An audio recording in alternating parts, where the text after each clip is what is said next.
Bismillahirrahmanirrahim. Assalamualaikum warahmatullahi wabarakatuh. Alhamdulillahirabbil alamin. Assalatu wassalamu ala asrofil anbiya'i wal mursalin wal haula wala quwata illa billah. Amma ba'du. A'udzu billahi minasyaitonir rajim. Bismillahirrahmanirrahim.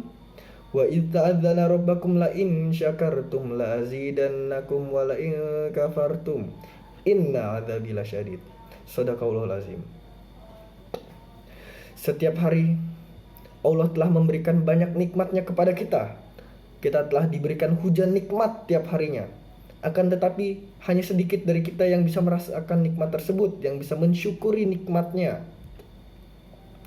Bahkan hanya sedikit dari kita yang bisa merasakan indahnya nikmat tersebut. Ketahuilah bahwa dulu saat zaman Rasulullah, saat masih ada sahabat Rasulullah, sesungguhnya mereka adalah orang-orang dengan tingkat kesabaran yang luar biasa. Mereka sangat bersabar, mereka sangat bersyukur atas apa yang terjadi kepada mereka. Mereka dapat sedikit hal, mereka akan bersyukur. Bahkan mereka walaupun sudah tidak makan berhari-hari, mereka tetap akan bersyukur.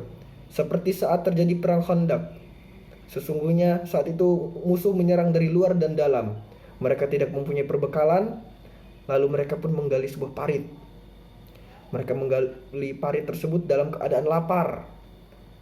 Nah, bagaimana mereka cara menghadapi lapar tersebut? Yaitu dengan sebuah batu ditaruh di atas kain lalu diikat ke perut mereka. Gunanya agar apa? Agar mereka bisa menahan laparnya. Karena mereka yakin sesungguhnya nikmat yang akan Allah berikan kepada mereka setelah ini lebih besar daripada ujian yang terjadi kepada mereka saat itu juga.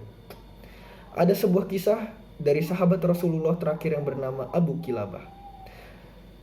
Suatu hari ada seorang musafir yang sedang kelaparan di gurun, sedang melewati gurun dan kelaparan. Lalu dia pun menemukan suatu kemah. Di kemah tersebut dia pun mengucapkan Assalamualaikum warahmatullahi wabarakatuh. Lalu dari dalam ada yang menjawab Waalaikumsalam warahmatullahi wabarakatuh. Dia ke kemah tersebut bertujuan untuk mencari perbekalan. Saat dia melihat orang yang menjawab salamnya, dia pun terkejut. Kenapa? Karena orang yang menjawab salamnya adalah orang yang lumpuh, orang yang buta dan tidak punya kaki. Lalu didekatilah orang tersebut dan ditanya, "Siapakah Anda dan cerita apakah yang Anda punya di sini?" Lalu orang tersebut pun menjawab, "Diamlah kamu anak muda. Sesungguhnya aku adalah yang tinggal di tempat ini dan di kemah ini. Segala puji atas apa yang Allah berikan kepadaku, atas nikmat yang Allah berikan kepadaku, dan dia yang telah menyempurnakan nikmatnya kepadaku." Nah, musafir itu pun kaget. Bagaimana seorang yang buntung kakinya, buntung tangannya, dan buta matanya bisa mengucapkan kata syukur tersebut? Kagetlah. Karena itu adalah suatu hal yang luar biasa. Lalu musafir tersebut pun bertanya, "Bagaimana Anda bisa mengucapkan rasa syukur dengan keadaan seperti itu?" Lalu orang itu pun lalu menggertak dan berkata, "Diamlah. Sesungguhnya nikmat yang Allah berikan kepadaku itu luar biasa banyak. Aku bisa berkata-kata seperti ini, bisa mengucapkan kalimat kepadamu, itu sesungguhnya sudah menutupi semua kekuranganku." Nah, musafir itu pun makin kagum.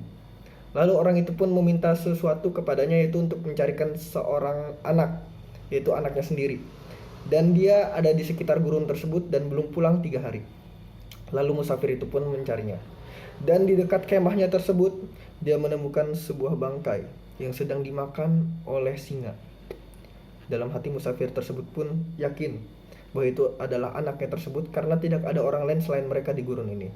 Lalu musafir tersebut pun kembali kepada orang itu dan menceritakannya. Lalu tiba-tiba orang itu pun berkata, "Alhamdulillahirabbil alamin, karena Allah telah mewafatkan anakku dalam keadaan husnul khotimah." Nah, kaget musafir tersebut. Kenapa bisa dibilang husnul khotimah? Lalu ditanya lagi orang itu oleh musafir, "Kenapa?" Dan orang itu pun menjawab, "Sesungguhnya dia adalah anak yang berbakti dan aku yakin dia akan masuk surga." Alhamdulillahirabbil alamin. Sangat bersyukur Bapak itu. Dan tiba-tiba orang itu pun berkata, "Asyhadu alla ilaha illallah wa asyhadu anna Muhammadar Rasulullah." Dan seketika wafat. Nah, bingung lalu musafir tersebut harus diapakan. Lalu dia pun mencari pertolongan dan alhamdulillah bertemu dengan orang yang mau membantu menguburkannya. Dari cerita ini kita pun bisa memahami bahwa sesungguhnya apa yang terjadi kepada kita itu adalah hal kecil. Sesungguhnya apa yang Allah berikan kepada kita itu adalah hal yang luar biasa kepada kita.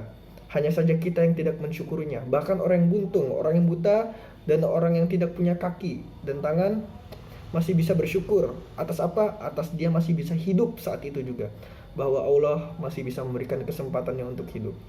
Seperti itulah perjuangan sahabat Rasul. Dari sahabat Rasul terakhir yang bernama Abu Kilabah. Masya Allah, tabarakallah. Semoga apa yang saya berikan bisa menginspirasi. Sekian dari saya. Wassalamualaikum warahmatullahi wabarakatuh.